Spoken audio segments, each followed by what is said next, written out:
Thomas Edison once said that there's no substitute for hard work. For most of my life, I didn't believe this. I would always take the easy way out of any activity that required the smallest amount of effort, or I would simply just quit. However, change is inevitable. My story begins during my freshman year of high school while performing an activity that I despised dearly.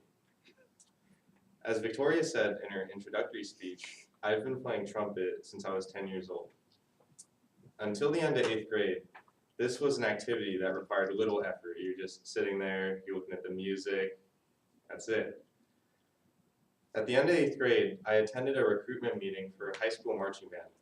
At that meeting, I learned many things. The first thing I learned was that my future band director was the most narcissistic person I've ever met. The second thing I learned was that it cost $1,000 a year to participate in marching band. And the third thing, and possibly the most threatening to my easygoing way of life, was the amount of practice required for marching band.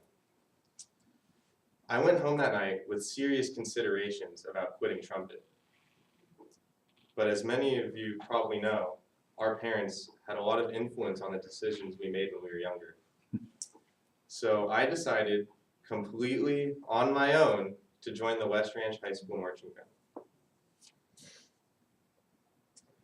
The summer weeks leading up to band camp were dreadful.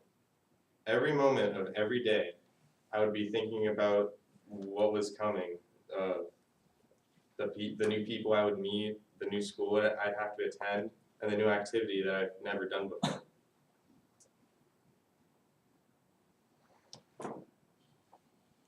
The day I had been fearing finally arrived. I showed up to school on July 28th, 2014, not knowing what to expect. When I arrived, I saw the juniors and seniors who were so much bigger than me. This just made my fears worse, as I was very intimidated as a small freshman. After a brief meeting, we began practicing in the theater. Since we wouldn't be sitting down while we were marching, we weren't allowed to sit while we practiced in the theater. Standing there for 4 hours practicing was probably one of the most boring experiences of my life. There were no clocks or windows in the theater, so time seemed to almost just freeze. I made it through the 4 hours, and then it was finally time for dinner. All my friends I met in junior high band had quit, they didn't continue, so I had no one to sit with. I felt so alone, and all I wanted to do was just quit and go home. After dinner, it was time for marching practice out on the field. We all walked out there, and we go to the backfield to start stretching, and then I meet Nick Patoyan, one of our instructors. He was dressed in a sun hat, sunglasses, and his goatee. Those are the 3 prominent features you know about him, if you met him. And the first thing he said stuck with me until this day. He said, "You may hate me right now, but at the end of the season, you'll thank me." And then we got on the track, and he said, "Run 2 miles." Now, as I told you, it was July in Santa Clarita. It was about 104 degrees. So we all did that. We practiced he showed us some new marching techniques, and then we did that until 9 o'clock at night. So it's 9 o'clock at night, and I was just feeling miserable. I went home, I was super sad and depressed. I just wanted to give up. But I knew that I'd quit everything before, and I wanted to try something new. So I decided to just stick through it and just keep going.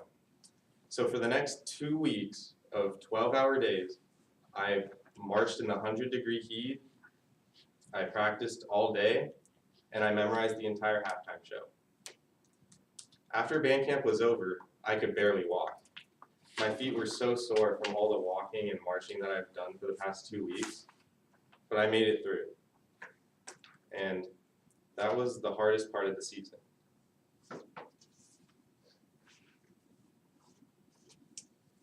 After band camp, we still had to attend 5 to 9 p.m. practices 3 times a week.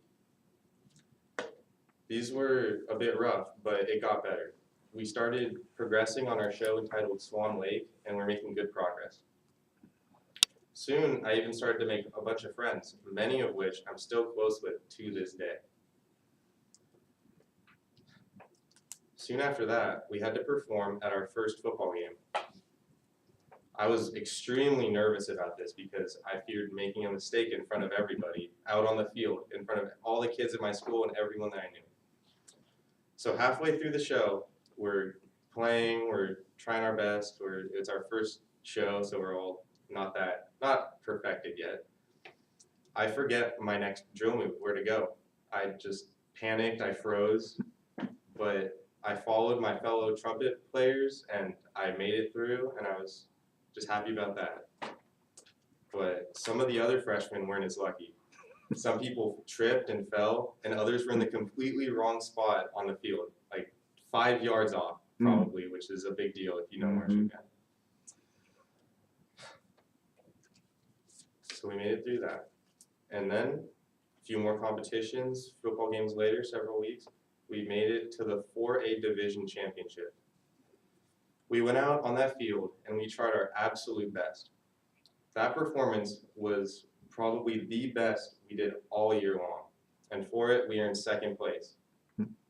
I was so proud of myself and all my fellow bandmates for what we accomplished throughout the season.